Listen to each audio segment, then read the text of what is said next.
Eh, en la noche de hoy pues hablaremos acerca de un fenómeno que es pues relativamente nuevo, su conocimiento y estudio, pero es supremamente frecuente y la intención de compartir este tema es que podamos todos implementar medidas para disminuir su frecuencia de la presentación de este. Eh, Qué pena. No están pasando las diapositivas, ¿cierto? No, doctor. Ya, ahora sí. Ahora sí, bueno, gracias. Entonces, el dolor de rebote post-anestesia regional es un evento clínico, se podría considerar una complicación o un evento pues, que se espera que se produzca después de un bloqueo de nervio periférico. Este tema ha llamado la atención en la investigación en nuestro ámbito en los últimos 10 años, con un aumento dramático en las publicaciones desde el 2016 con un pico de publicaciones el año pasado bastante alto, lo cual pues muestra que alrededor del mundo existe un interés en establecer, digamos, medidas para el conocimiento de esta entidad y también para la intervención de la misma, la disminución sobre todo, el manejo del riesgo. Entonces, estas investigaciones se han centrado básicamente en primera medida en identificar si esta es una entidad patológica independiente o si se relaciona directamente con la práctica anestésica o no, cuáles son las causas de esta entidad, si existen medicamentos o intervenciones farmacológicas o no farmacológicas que disminuyan su frecuencia y si una vez se presenta existen intervenciones mejores que otras para disminuir la intensidad de este dolor. Entonces, pues como es una complicación de la anestesia regional, pues en primera medida hablaremos acerca de este tipo de anestesia como parte de la práctica diaria. Entonces, pues la anestesia regional es indudablemente el gold estándar para muchos procedimientos y hace parte de estrategias de alta calidad para el cuidado de los pacientes perioperatorios. Ha mostrado que disminuye los requerimientos de opioide en el posoperatorio, disminuye la duración de la estancia hospitalaria e impacta de manera positiva en desenlaces duros a largo plazo, como la disminución del riesgo de dolor posoperatorio persistente. A lo largo de la charla distinguiremos esta entidad del dolor de rebote, que es el tema pues, central de la misma. Que se define pues el dolor postoperatorio persistente como un dolor que tiene una duración de más de 3 meses de lo esperado específicamente para este procedimiento. Es una entidad completamente diferente al dolor de rebote y más adelante pues hablaremos de las diferencias específicas entre ellos. La anestesia regional entonces es una parte fundamental de la analgesia multimodal posoperatoria. El objetivo, digamos, de esta difusión del conocimiento para nada es desincentivar la práctica de la anestesia regional o eh, querer desfavorecer su uso, sino al contrario buscar alternativas para encontrar mayor calidad en la práctica pues, de la anestesia regional. A la hora de definir dolor de rebote, ha habido una evolución a partir de los primeros estudios y las primeras descripciones que se hicieron de este fenómeno, pero a través del tiempo se han mantenido algunas características en estas definiciones. En primera instancia se definía como una diferencia que se podía cuantificar mediante diferentes escalas que eran pues dadas por el paciente y que este fenómeno ocurría tras el cese de los efectos de una inyección única perineural o un bloqueo pues de nervio periférico. También en ese momento se incluía el dolor que se producía después de la suspensión de los medicamentos en infusión continua por catéter perineural, pero pues las últimas o definiciones o las más aceptadas en los últimos años se deja solamente el dolor que se produce después de una inyección única en un bloqueo anestésico o analgésico. Eh, a medida, como les decía, de que se han realizado estudios, se incluían variables de tiempo que, por ejemplo, restringían el dolor entre las primeras 8 y 24 horas tras la administración del bloqueo, pero de nuevo últimamente se prefiere la temporalidad respecto a la resolución del mismo, independiente de en qué momento o cuántas horas pasen después de la inyección única perineural. Y digamos que en los últimos estudios, a partir, digamos, del 2020 y hasta los del año pasado, lo que definen como dolor de rebote es la transición o el cambio o el delta en las puntuaciones de dolor que mientras el bloqueo está activo, generalmente tienen una puntuación menor de 3 y una vez se resuelve cursan con un dolor que es severo o está calificado por encima de 7 en la escala numérica o visual, y que ocurre dentro de las primeras 24 horas posteriores a la administración del bloqueo nervioso. Eh, entonces, pues, como les venía diciendo, tienen algunas diferencias, sobre todo técnicas o de temporalidad, pero las definiciones comparten esta diferencia cuantificable en los valores de dolor cuando el bloqueo nervioso periférico es efectivo y cuando, pues, ha cesado su efecto. Diferente a la duración de la analgesia, diferente a la necesidad del primer rescate, es más bien ese momento de cambio abrupto de la percepción del dolor por el paciente. Entonces, algunas definiciones se atreven a identificar el dolor o caracterizarlo como mecánico o quirúrgico, y que sea debido especialmente al estímulo nociceptivo que pues está en principio abolido por el bloqueo regional, pero pues que después se hace evidente para el paciente. Estas definiciones con frecuencia incluyen la intensidad y eh, la repercusión clínica en el paciente y el impacto de la rehabilitación. Por sí solo, esta gran diferencia entre las definiciones que se han dado entre los estudios representa un reto a la hora de evaluar las intervenciones porque pues no es lo mismo comparar, como les decía, la primera necesidad de un rescate analgésico que objetivizar con la escala numérica del dolor este delta en la percepción del dolor dada por el paciente. Entonces, ¿cuáles son las características de este dolor? Pues que es un dolor que es descrito por los pacientes como disruptivo, atroz o de gran intensidad, que usualmente alcanza puntuaciones mayores de 7 después de la resolución del efecto, que es con frecuencia referido como una sensación de quemadura, pero además de esta sensación, de esta descripción, no se acompaña de alodinia normalmente ni de otras características de dolor neuropático, y también es referido por algunas veces como un dolor sordo o molesto que impide el descanso.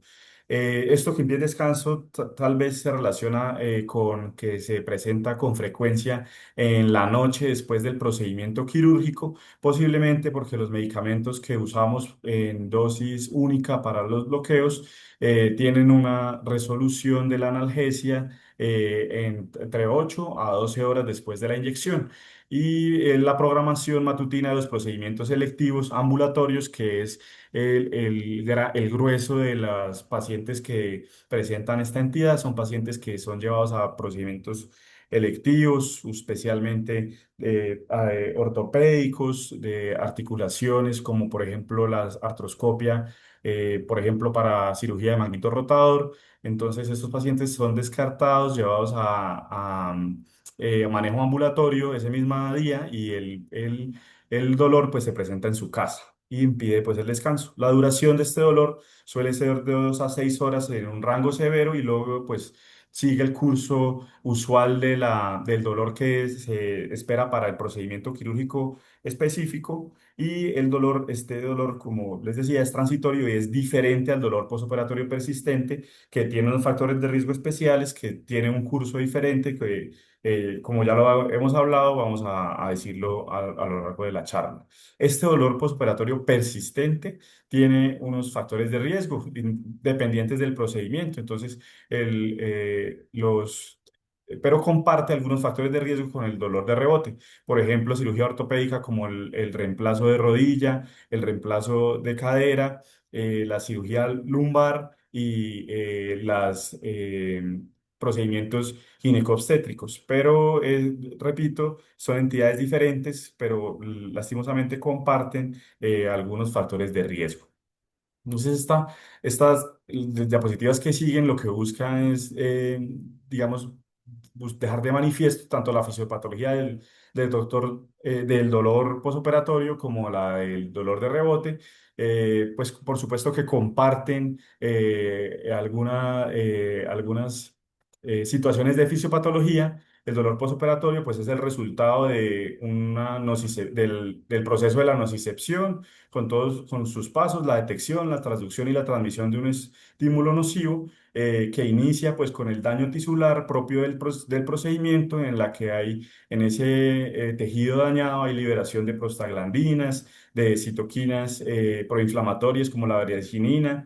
Y esto pues produce una activación del sistema nervioso en el periférico, en donde pues existen pues la acción de estas enzimas proinflamatorias, fenómenos de sensibilización periférica. Hasta este punto, en ambos, digamos, en la anestesia general o en la anestesia regional, se dan estos procesos sin ninguna diferencia. Pero en la anestesia regional, pues sí encontraremos que hay un bloqueo entre la transmisión nerviosa hacia hacia la médula espinal, en la que pues evitaremos con la anestesia regional la liberación, pues, la liberación de glutamato, de sustancia P, y pues en ese sentido se disminuirá la sensibilización central. No quiere decir que con la anestesia regional no se presente la sensibilización central, pero sí definitivamente se bloquea en las fases más tempranas de esta. Entonces empezamos, digamos, a identificar algunas diferencias en cómo se o cómo se producen estos mecanismos de nocicepción, y luego veremos cómo se relaciona esto con la fisiopatología del dolor de rebote. Entonces, en este caso, mientras haya un bloqueo efectivo, no habrá pues transmisión de la señal dolorosa al cerebro y no pues se percibirá el dolor. Entonces, las teorías acerca de cómo se produce este dolor de rebote son básicamente o se agrupan en dos corrientes. La primera es que se produce porque hay un enmascaramiento de la respuesta nociceptiva que es esperada para el procedimiento cuando hay el bloqueo, y en ausencia de una adecuada analgesia sistémica, el paciente percibe por primera vez el dolor como de gran intensidad. Y la segunda es que pudiera haber una respuesta exagerada por la anestesia regional propiamente, y puede ser parcialmente responsable la anestesia regional producir entonces fenómenos de hiperalgesia por sí misma. Sin embargo, pues lo más aceptado es que el dolor de rebote probablemente lo que refleja es, como les había dicho, una reaparición de esta señal nociceptiva que se ha bloqueado en este punto mientras es efectivo el bloqueo, y se genera en un tejido que es periféricamente sensibilizado, o sea que esto sí ha seguido ocurriendo al pasar las horas después del procedimiento quirúrgico, y se transmite de manera abrupta a partir de la resolución del bloqueo y la nocicepción, entonces se hace clínicamente evidente para el paciente. Entonces, pues para hacer un abordaje acerca de si el dolor de rebote responde o no a fenómenos de hiperalgesia inducida por anestesia regional, tenemos que hablar acerca de la hiperalgesia. Entonces, ¿qué es el desplazamiento a la izquierda de la curva de estímulo-respuesta? Lo que quiere decir que baja el umbral del dolor y la respuesta a los estímulos supraumbrales se aumenta. Esto incluye estímulos nociceptivos propiamente y estímulos térmicos. Entonces, a partir de estas consideraciones que se han desarrollado modelos experimentales en los cuales se buscaba determinar si este fenómeno se producía en ausencia de estímulo quirúrgico. Entonces, en modelos animales se documentó hiperalgesia al calor post-anestesia regional. Entonces, en ratas se les hacía un bloqueo ciático y se indujo hiperalgesia térmica transitoria durante 5 a 7 horas después de la resolución del bloqueo sensitivo. Repito, esto sin haber hecho ningún daño en el tejido. Entonces, pues se formulaba la hipótesis de que la anestesia regional por sí sola podría ser culpable en alguna medida del dolor de rebote. Sin embargo, pues se cuestiona de manera importante si este fenómeno en animales pues tuviera alguna relevancia clínicamente significativa en humanos. El dolor de rebote pues es reportado frecuentemente, como les había dicho, de manera quemante, pero aparte de esta hiperalgesia, que puede ser una hiperalgesia normal, que como les había dicho puede responder a la sensibilización periférica, pues digamos que además de eso no tiene otras características que nos hagan pensar que responde a una lesión nerviosa que pudiera explicar el dolor neuropático. Hay otros estudios también experimentales que mostraron, pues por el contrario, que la anestesia regional pudiera ser inocente de producir el dolor de rebote. Entonces se hizo modelos también animales en los que hubo hiperalgesia al calor, ya con daño al tejido, en ausencia de anestesia regional. Entonces, animales que fueron llevados a anestesia, o bueno, se les dio anestesia general, se hizo un estímulo quirúrgico o una lesión quirúrgica y se produjo también hiperalgesia al calor en ausencia de bloqueo nervioso periférico. Lo que hace pensar que este proceso de hiperalgesia pudiera ser pues explicado por la reacción inflamatoria que es continua, a pesar de que el paciente no la sienta y que pues una vez se resuelve va a tener estos efectos que pueden ser exagerados, que con estímulos pues como dolorosos, pero que tiene una respuesta que no es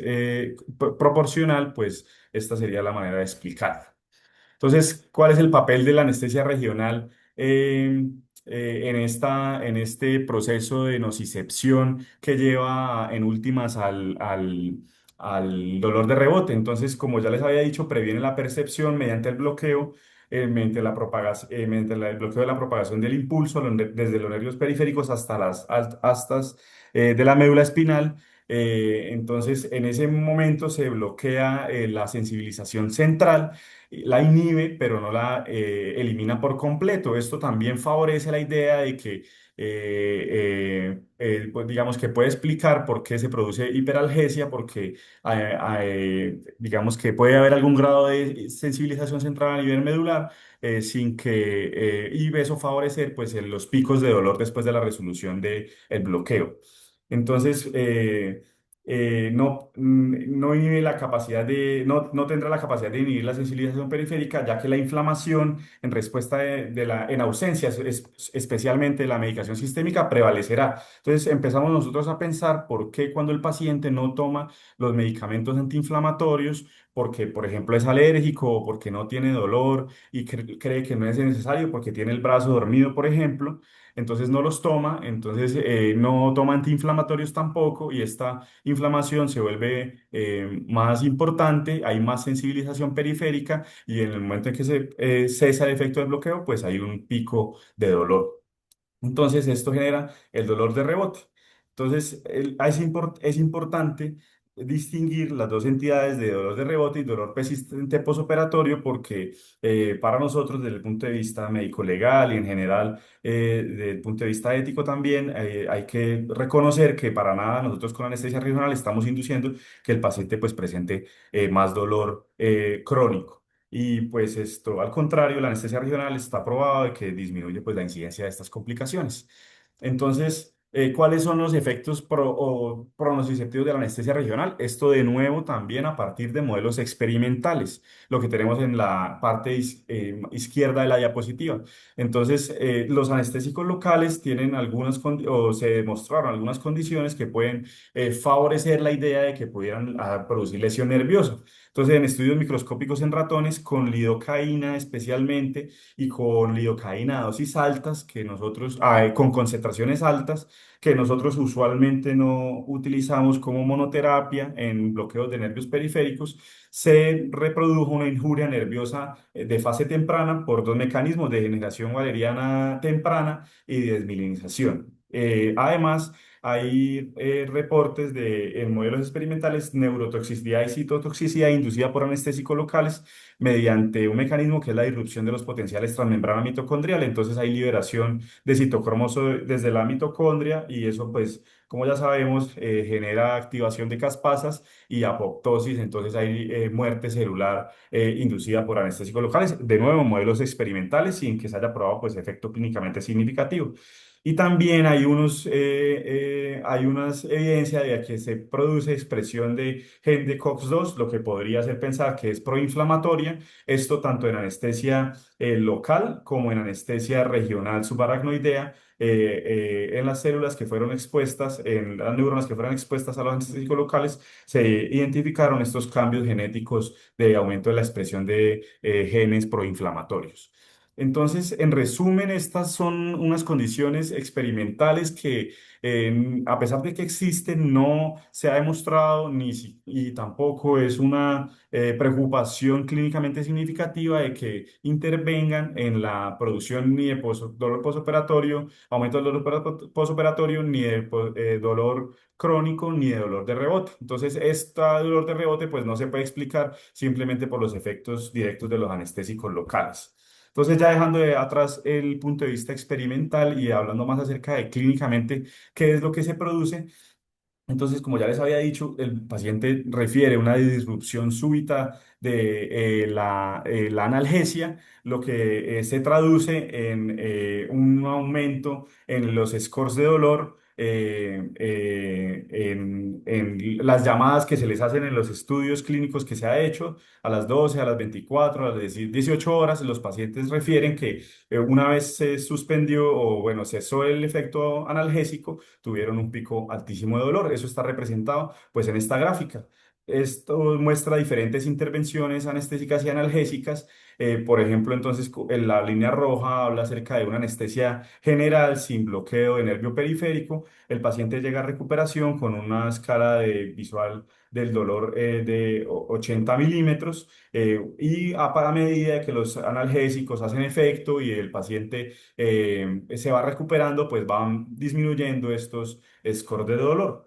Cuando se hace un bloqueo único, pues el paciente puede llegar a tener 0 o 20 milímetros en la escala, pero una vez después de que el bloqueo finaliza o cumple su función, después de 10 o 12 horas especialmente, pues se produce este pico en el cual pasó de tener un dolor controlado a tener 70 en la escala de dolor. Esto disminuye cuando se hace un bloqueo con analgesia multimodal, en los cuales sí hay un delta de dolor, pero no se ve tan marcado cuando el paciente ha recibido y ha adoptado las medidas que el médico tratante y el equipo de dolor le ha indicado y toma los analgésicos incluso mientras tiene el bloqueo activo, por lo cual no llega a los picos tan marcados y el dolor posoperatorio pues mejora a través del tiempo. El gold estándar, o digamos lo que más disminuye la incidencia de dolor de rebote y lo que también disminuye los scores de dolor a través de la evolución posoperatoria inmediata, es el bloqueo continuo mediante catéteres perineurales y un uso efectivo de la analgesia multimodal. Entonces, pero pues esto no es el caso más frecuente ni para nada hace parte de la práctica estándar en procedimientos, sobre todo ambulatorios y electivos. La magnitud de este pico va a depender entonces de varios factores relacionados con el paciente, relacionados con el procedimiento y relacionados con la analgesia. Entonces, esto pues trataremos de abordarlo más adelante para que hagamos nosotros una formulación de un plan analgésico que disminuya estos picos de dolor. Entonces, ¿cuáles son, digamos, las comparaciones que se han hecho a partir de estudios clínicos? Entonces, se compara en un principio la anestesia regional versus la anestesia general, y hay sobre todo unos estudios que muestran cosas que uno, pues, de manera intuitiva no piensa, que es que en las llamadas que se les hacen a los pacientes a las 12 y 24 horas, pudieran referir scores de dolor menores cuando se les ha hecho solo anestesia general. Dice uno, pero ¿cómo si el paciente tuvo un bloqueo y se fue sin dolor de la clínica? Lo que pasa es que pues estas llamadas son hechas a las 2 y 24 horas cuando el paciente acaba de resolvérsele el dolor, el bloqueo y entonces fueron, digamos, interrogados justo en el momento en que apareció el dolor de rebote. Hay un metaanálisis que encontró una diferencia estadísticamente significativa a favor de solo anestesia general, pero fue una diferencia muy mínima de menos de un punto en la escala visual de valoración del dolor de 0 a 10. El consumo de opioides sí definitivamente de manera repetida en todos los estudios ha mostrado que es menor en el uso de anestesia regional, pues específicamente con un bloqueo de interés clínico para artroscopia de hombro o similares, y pues mayor conformidad a las 24 horas con anestesia regional. Este último punto no es despreciable. Hay que tener en cuenta que a pesar de que se presente dolor de rebote, los pacientes siguen estando más conformes con la anestesia regional que con la anestesia general sin bloqueo. Entonces, a pesar de que los hubieran llamado y hubieran en ese momento dicho los pacientes con mayor frecuencia que tenían una escala de dolor más alta que si les hubieran dado solo anestesia general, en los pacientes en las escalas de conformidad siempre estuvieron más conformes los que se les dio anestesia general, regional, perdón, y no solo general sin bloqueo. Entonces hay que tener en cuenta que les había dicho que las influencias son del paciente con respecto a tanto a la frecuencia de la presentación del dolor de rebote como del pico de primer dolor después de la resolución del bloqueo. Entonces, la cognición y otras funciones cerebrales son determinantes de esta percepción del dolor agudo. Entonces hay un sesgo cognitivo mientras el paciente piensa que las primeras horas de la cirugía ya pasaron, que lo que ha ocurrido, lo peor ya pasó, y cuando ocurre, pues digamos, el dolor, después de que se resuelve el bloqueo, pues siente angustia y eso aumenta la percepción, aumenta las escalas de valoración del dolor. Entonces, la aparición aguda del dolor puede favorecer que se puntúe como de mayor intensidad luego de un periodo en el que el paciente pues está con un confort alto porque no le duele nada. Entonces, hay que manejar las expectativas del paciente y hay que valorar también la posibilidad de que esto corresponda pues a un efecto placebo. Los pacientes deben tomar los medicamentos porque eso también los hace sentir con menor dolor. Entonces, el impacto clínico del dolor de rebote, pues si se presenta, puede interpretarse como un dolor mal controlado y el dolor mal controlado sí tiene injerencias pues clínicas importantes. Hay una recuperación insatisfactoria, puede aumentar el riesgo de dependencia opioide, puede producir dolor persistente posoperatorio, no directamente el dolor de rebote, sino el dolor mal controlado posoperatorio, y puede generar aumento del costo de la atención, sobre todo en Estados Unidos se reporta con alguna frecuencia. Llama la atención también que algunos cirujanos de mano pues son llamados por pacientes particulares con los que pues, cuentan con su número de teléfono, los llaman en la madrugada, les dicen que probablemente algo se soltó, un punto se soltó, la herida está cubierta, ellos creen que ha pasado alguna complicación quirúrgica y los hacen incluso asistir a los servicios de salud. Sin embargo, de nuevo, en satisfacción, siempre pues estuvieron más satisfechos los pacientes con anestesia regional que con anestesia general únicamente. Entonces, el impacto oculto en el sistema de salud será que el bloqueo pues sea resuelto a medianoche, haya fallo en los opioides orales, los pacientes con frecuencia empiezan a tomar los medicamentos una vez les da el dolor, entonces no, y eso no, digamos que disminuye inmediatamente los umbrales, las calificaciones de dolor, el inicio de estos medicamentos. Esto genera pánico y puede llevar a visitas en las urgencias. Entonces, hasta 12% de los pacientes ambulatorios que tuvieron dolor de rebote versus 4 que fueron con anestesia general sin dolor de rebote requirieron visitas médicas no planificadas a urgencias. Entonces esto pues es pues especialmente incómodo, probablemente más para el médico tratante que para nosotros, pero por supuesto que nos ingiere en nuestra práctica médica.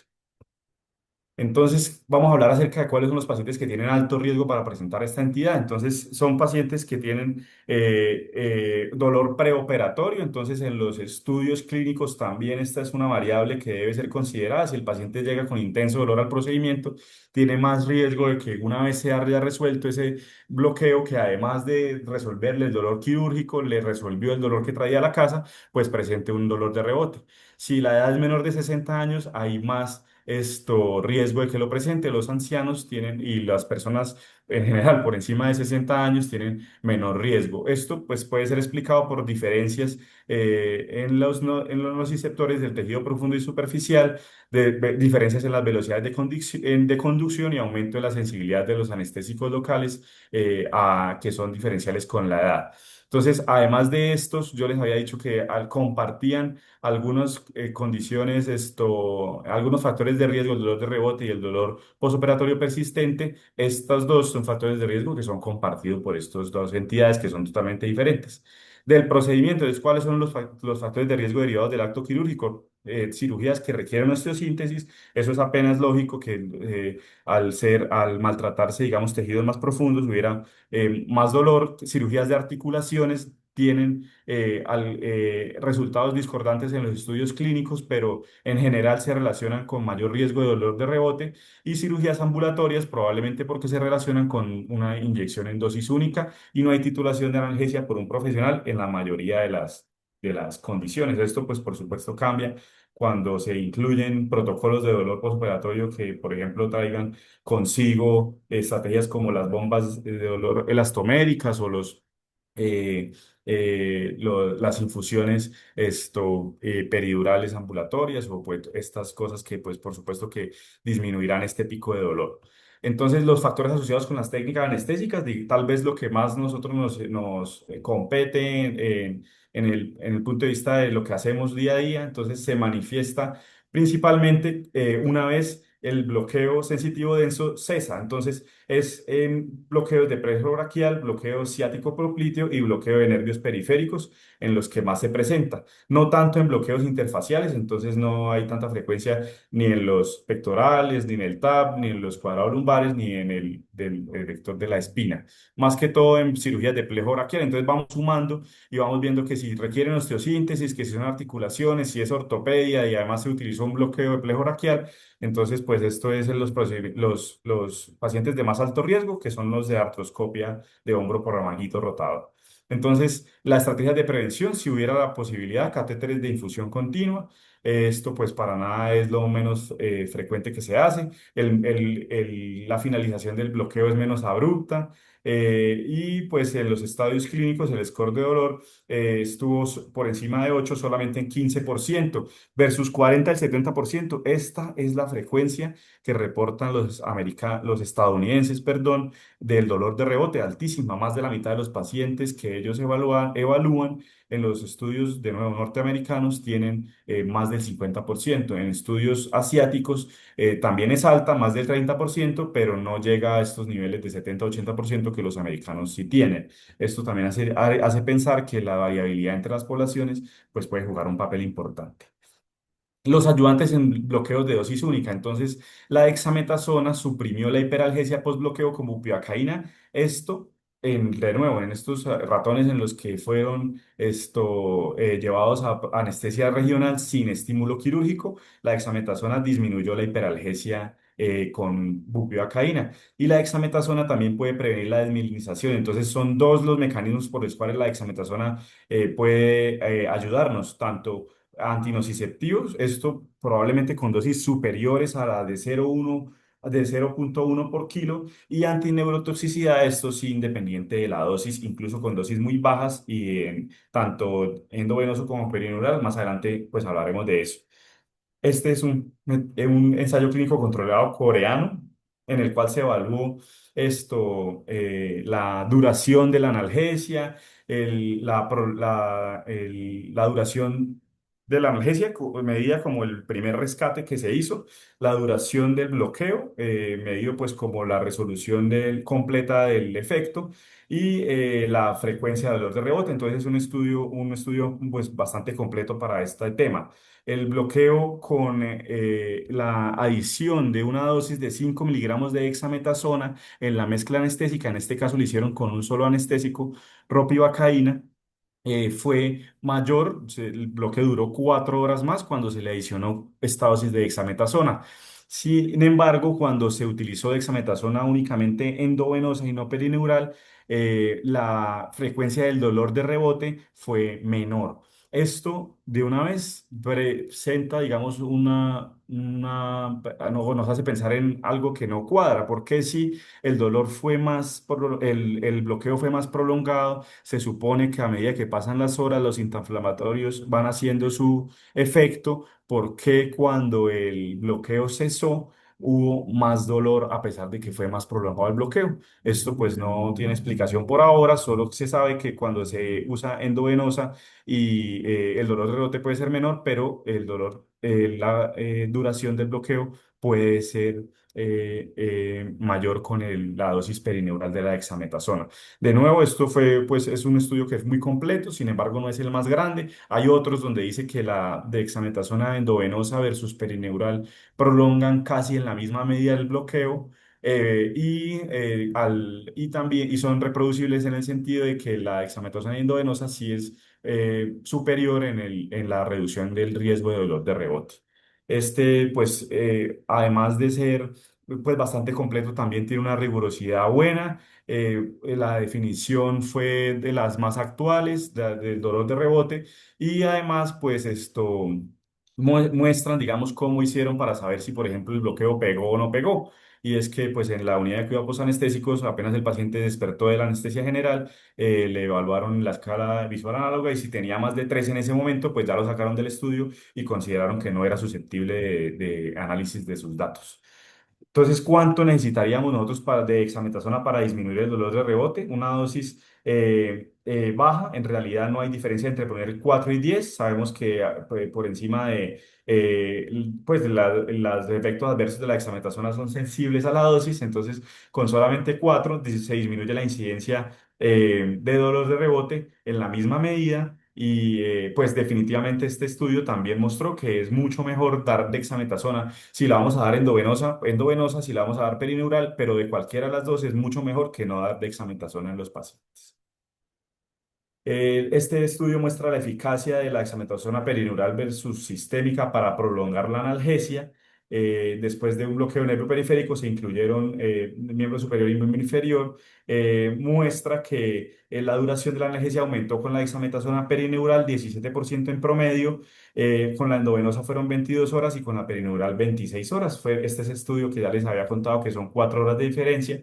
El intervalo de confianza y la P, pues fueron estadísticamente significativos. Este mostró que es diferente con bupivacaína que con ropivacaína, y que, pues esto, acá les dejo que no existen ensayos clínicos que evalúan las combinaciones de anestésicos locales. Este es un tema que hace poco se volvió a discutir entre nosotros porque hubo evidencia, probablemente la mayoría de nosotros lo vimos, que de estas como alteraciones bioquímicas de las moléculas cuando se combinan en la misma jeringa, o entonces pues, muchos reevaluamos esta práctica de combinar anestésicos en las mezclas de los bloqueos periféricos. Entonces, y además que nosotros sabemos que pues precisamente combinan, entre otras cosas, para ganar el inicio rápido, por ejemplo, de la lidocaína con la prolongación del bloqueo por parte de la UPI o de la levobupi. Entonces, estas combinaciones no han sido susceptibles de estudios, tampoco ni pues la verdad, de duración de la analgesia tampoco, ni especialmente de la presencia de dolor de rebote. Podría uno pensar que con la mezcla de estos medicamentos, pues podría haber una disminución del dolor de rebote, porque a medida de que uno va disminuyendo, el otro persiste, el efecto clínico del otro medicamento persiste, por lo cual no debería haber un aumento tan abrupto del dolor. Entonces, los ayudantes, la dexametasona, ya vimos que reduce agresivamente la incidencia del dolor de rebote. Las dosis sistémicas por encima de 0,1 combaten inflamación periférica y su omisión, si no hay dexametasona ni endoesona ni perineural, aumenta el riesgo. Este es el OR más grande que se encuentra en los estudios de 1,78. La buprenorfina perineural no está disponible en nuestras latitudes, pero la eficacia también fue probada, depende de la dosis y deben ser más de 300 microgramos. La clonina y la dexmedetomina aumentan el tiempo de bloqueo y de analgesia, pero tienen resultados mixtos respecto a la disminución del dolor de rebote.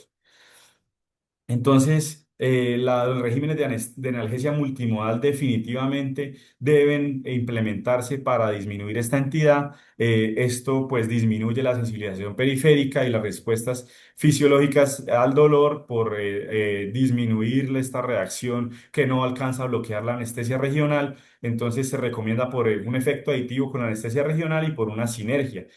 No hay evidencia robusta de que disminuya la aparición de dolor de rebote, pero en catéteres perineurales. Y esto, pues sí se debe combinar AINES, inhibidores de la COX-2 y opioides orales, y se deben iniciar 2 horas antes de que aparezca el bloqueo para que disminuya la frecuencia del dolor de rebote. La educación perioperatoria es indispensable. Se demostró que hablarle al paciente acerca de las ventajas y las limitaciones de la anestesia regional, enfatizar en que cuando el paciente se le despierta el dolor puede ser muy alto, pues muy severo y sobre todo que es muy importante que él empiece a tomar la medicación lo más pronto que el médico tratante se lo haya dado o que tan pronto sea posible. Hay que discutir con ellos la gran viabilidad de la interindividual de la duración del bloqueo, el umbral del dolor y la respuesta a los analgésicos. Para esto, pues por varios estudios se demostró que si el paciente no tenía unas expectativas reales de analgesia, pues se disminuía los scores de dolor que iba a reportar. Entonces, la prevención tiene 4 pilares. El primero es el manejo de las expectativas, que empieza desde la evaluación preanestésica o desde antes de realizar el bloqueo. El segundo es la implementación de analgesia multimodal de manera efectiva y oportuna. Y los ayudantes farmacológicos, principalmente pues la dexametasona, que de manera endovenosa todo el mundo, pues en la mayoría de los pacientes la reciben. Y el cuarto pilar, pues es de los profesionales quirúrgicos con una infiltración local complementaria que demostró disminuir la incidencia de tanto de dolor de rebote como los scores de dolor en posoperatorio en las primeras horas. Entonces, los cirujanos, sobre todo de hombro, pues tienen alternativas para disminuir el dolor de rebote con una mezcla que se hace con un anestésico local, con opioide, con epinefrina y con un volumen total de 100 mililitros al finalizar el procedimiento quirúrgico en la artroscopia. Y pues esto tuvo, como les decía, disminución tanto de las puntuaciones de dolor en la escala visual análoga a las 12 horas, como una disminución dramática de solo anestesia regional con bloqueo, perdón, bloqueo interescalénico para artroscopia de hombro, disminuyó de 65 a 18% con la inyección del cirujano, la incidencia de dolor de rebote con una P una buena P, digamos, estadísticamente significativa. El protocolo ambulatorio debe ser optimizado, entonces hay que hacer intervenciones de manera preoperatoria, intraoperatoria con el bloqueo, que nosotros deberíamos empezar a pensar si vale la pena sacrificar la dosis, pues digamos, por ejemplo, ponerle lidocaína en lugar de hacer de pronto una sola inyección de un solo anestésico, por ejemplo, o al menos buscar la manera de encontrar la información que nos permita saber cuánto disminuye o aumenta la combinación de los anestésicos, el dolor de rebote y la analgesia, la dexametasona endovenosa y la inyección quirúrgica en el momento de la cirugía, y pues el inicio programado y no a demanda de la anestesia multimodal oral, pues que esto casi siempre es indicado por el tratante. Las conclusiones es que el dolor de rebote es un fenómeno perceptual que ocurre después de que el estímulo nociceptivo se desenmascara, que no es, muy probablemente no sea debido como tal al efecto de los anestésicos locales en neurotoxicidad o en desmilinización, sino que probablemente se deba simplemente a que el paciente se ha dado cuenta de lo que le ha pasado. y no es frecuente que aumente el consumo de opioides, el dolor de rebote, ni que la satisfacción se vea alterada. La calidad de la recuperación suele ser menor con anestesia regional a pesar de este fenómeno y no se asocia con dolor posoperatorio persistente. A pesar de que todas estas cosas buenas que hemos hablado, pues que como les digo, no, la idea no es decir que la anestesia regional es mala, pues sí es una entidad que puede producir molestias agudas y vale la pena implementar medidas para mitigarlo y que pues hace falta más información. A nivel de la investigación, no siempre la prolongación del efecto con dexametasona perineural disminuye presentación de dolor de rebote, a pesar de que la lógica dice que entre más bloqueo haya, pues menor inflamación debería haber y menos dolor de rebote deberíamos tener. Por último, quiero invitar a los asistentes a que nos acompañen en el primer Congreso de Residentes de Anestesiología de la UNAP, que tendrá lugar el 29, el 30 de abril de este año y el 1 de mayo. En el Club Campestre de Bucaramanga tendremos varios módulos de interés para todos ustedes y se pueden preinscribir en ese QR. Ok, muchísimas gracias, doctor Ortiz, muchísimas gracias. Bueno, vamos a abrir un espacio para los doctores que están conectados. No sé si tienen preguntas, pueden activar su micrófono. En el chat tenemos una pregunta, doctor. Dice, bueno, qué excelente charla. ¿En qué momento el cirujano debe poner el bloqueo en artroscopia de hombro y rodilla teniendo presente el riesgo de las... Sí, de estos protocolos es un protocolo de un doctor Park que trabaja en Estados Unidos, pero y es el colaborador del grupo coreano. Este protocolo es al final del procedimiento quirúrgico, digamos, en las últimas, la infiltración se hace pues cuando ha terminado el procedimiento y se inyecta digamos, en varios puntos. Ellos, los cirujanos de mano, específicamente tienen ahí en cuáles sitios se debe hacer, a nivel de alrededor de cuáles estructuras óseas que en teoría bloquean unas regiones específicas y unos nervios específicos. Yo no tengo la minucia de en qué punto de la articulación se hace, pero sí sé que es al final del procedimiento y esas fueron las dosis que utilizaron y esos, como les digo, fueron los resultados que obtuvieron. Bueno, no sé si algún otro doctor tendrá o doctora tendrá alguna duda, comentario. Hola, quisiera pedir la palabra un momentico, no sé si me oye. Sí, señora, sí, la doctora Mafe. Mira, primero decirte que es una buena revisión. La literatura no se ha puesto de acuerdo y no hay una terminología definida para estas entidades. En mi concepto, esto que está encasillado como dolor de rebote o hiperalgesia post, una técnica porque inicialmente también fue descrita para TIVA y fue descrita para la analgesia basada en opioides. O sea, la descripción de dolor de rebote no es original ni exclusivo de la anestesia regional. Pero en este caso que estás tratando el dolor de rebote de la anestesia regional, me parece que los estudios realmente son complejos e incompletos y me parece que están tratando de enredar o complejizar una deficiencia de una técnica.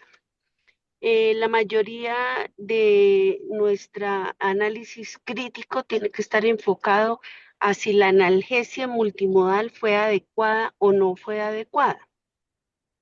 No sé si me están oyendo. Sí, señora. La dexametasona, en mi concepto, sirve para lo que tú has encontrado en la literatura descrito como dolor de rebote, pues sencillamente porque la dexametasona es parte del esquema de analgesia multimodal.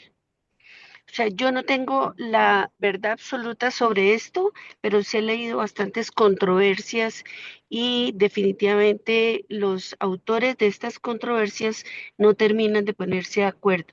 Entonces, mi invitación como regionalista es que hagamos un análisis muy objetivo de si estamos haciendo un adecuado manejo de la analgesia multimodal, porque la anestesia regional solamente te bloquea la percepción del dolor, pero no bloquea la liberación de citoquinas y de sustancias inflamatorias en el sitio quirúrgico y que tienen una repercusión sistémica. Entonces, mi invitación, dado que este tema es tan críticamente complejo y que no se haya sacado ninguna conclusión, mi invitación es que empecemos por nosotros, por optimizar nuestras técnicas de anestesia, de analgesia regional, antes que solamente copiarnos la complejización del desconocimiento y de la falta de contundencia en la información actual a ese respecto. Entonces, mi invitación es a que evaluemos de una manera objetiva y práctica si nuestra analgesia multimodal, de la cual la anestesia regional hace parte, está siendo realmente efectiva, antes de dejarnos complejizar con este derroche de conceptualización y cosas teóricas que no han podido demostrar en la parte clínica. Eso es lo que quería decirles. Entonces, no es un término exclusivo de anestesia regional, se originó realmente en analgesia basada en opioides y en TIVA, y en mi concepto es una analgesia multimodal inadecuadamente enfocada. Eso era lo que les quería comentar. Muchas Muchas gracias, gracias, doctor, por la presentación. Creo que es un reto bastante intenso hacer una revisión de tantos conceptos ambiguos y pocamente eh, o inadecuadamente bien definidos. Muchísimas gracias por la presentación y por la motivación a que nos evaluemos realmente como controladores del dolor posoperatorio. gracias, doctor. Muchas gracias. Doctor, la doctora que anteriormente le había hecho una pregunta sobre el tema de en qué momento el cirujano debe poner el bloqueo en artroscopia, Sí, señora. complementó con otra pregunta, si se debe esperar las 4 horas que dicen las guías después del bloqueo regional. La doctora Dayana Andrea Quintero. Para el inicio de la analgesia multimodal, pues sobre todo con los opioides, que pues hay, como la doctora María Fernanda lo ha dicho de manera muy elocuente, hay controversia aún incluso en esto, pues en los regímenes de analgesia y sobre todo pues con los opioides hay que tener cuidado pues porque en ausencia de dolor, pues esto sí se relaciona con efectos adversos, sobre todo estadísticamente significativo, especialmente la depresión respiratoria. Entonces, la analgesia multimodal sí debe ser iniciada lo más pronto posible, pero pues, sobre todo especial consideración con los opioides. Hay un asterisco para ellos en el sentido de que si en ausencia de estímulo doloroso, pues sí se relaciona con mayor frecuencia de depresión respiratoria. Doctora, a ese respecto y con esa intervención, a mí me gustaría volver a pedir la palabra. Adelante, doctor. Mira, yo no estoy tan de acuerdo con la infiltración intraarticular hecha por los cirujanos, porque nos volvemos a meter en el territorio de las infiltraciones tisulares a ciegas. O sea, el mundo ha desarrollado la ecografía para ser muy específicos en las infiltraciones perineurales o interfaciales sin generar lesión. Pero le estamos dando una aguja hipodérmica a un cirujano para que infiltre a ciegas a la loca y argumentando que eso es analgesia multimodal. O sea, no podemos cambiar una técnica anestésica segura por una infiltración a ciegas de nuevo. Si no volvamos a hacer los bloqueos a ciegas guiados por reparos anatómicos. Entonces, es una combinación de técnicas que pretende no robarle el protagonismo profesional a determinados grupos. Ha generado mucha controversia dentro de los regionalistas y fanaticada en pro de otro lado, porque básicamente ellos mezclan de todo. Le mezclan opioides, vasoconstrictores, AINES, en la mezcla de infiltración que hacen intraarticular y periarticular, hacen una mezcla irracional de fármacos. Entonces, estamos por un lado discutiendo que no debemos mezclar lidocaína con levobupi, pero de otro lado estamos haciendo un cóctel absurdo de medicamentos para infiltrar a ciegas la articulación. Entonces, mi invitación nuevamente, doctores, es a que objetivicemos todo lo que leemos en la literatura y objetivicemos las experiencias de los grupos y miremos si eso realmente está reportando los efectos secundarios y las complicaciones o no lo está reportando.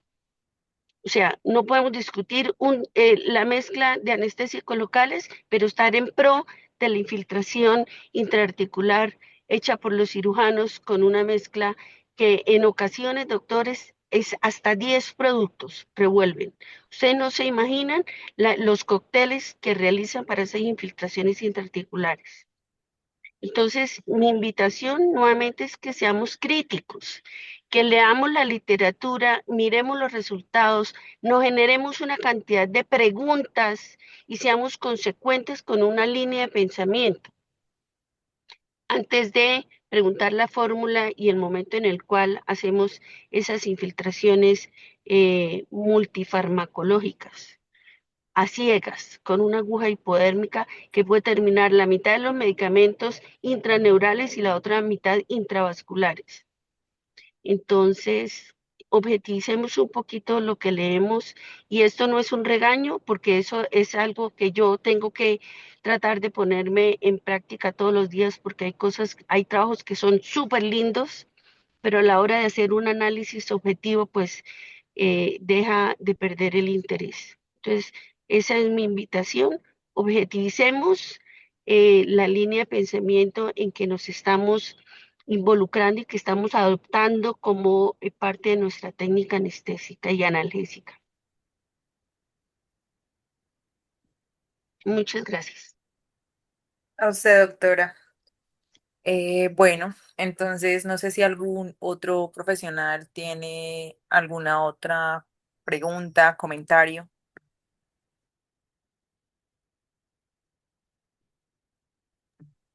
Entonces, bueno, ya para finalizar, pues agradecer su participación en esta sesión, también al doctor Ortiz por compartir este espacio con todos nosotros. Agradecemos desde la Sociedad Santandereana el diligenciamiento de la encuesta de satisfacción que colocamos en el chat. Esto nos motiva a seguir con este tipo de actividades y pues nos gustaría saber sus comentarios. Adicional a esto, esta sesión estará cargada en nuestra página de YouTube para que puedan revisarla en cualquier momento. Muchísimas gracias, que tengan una excelente noche. Yes.